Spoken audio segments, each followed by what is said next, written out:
from my team, I expect leadership at every level.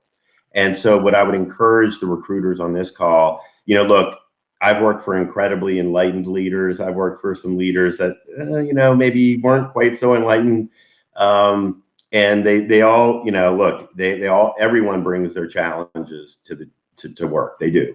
But what I would encourage the recruiters here to do is like, look, you are a leader too, and you may not have a title. You may not, have the 20 years of experience. You may be relatively new, but there's value in your opinion.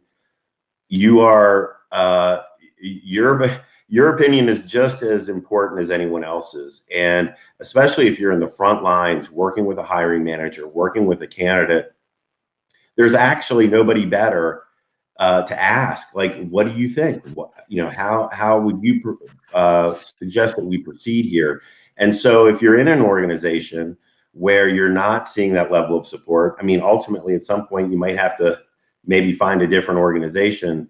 But before you go that route, I would suggest, look, you've got a point of view, back it up with some data, back it up with some of your firsthand experience with hiring managers, with candidates, present that business case to your leaders.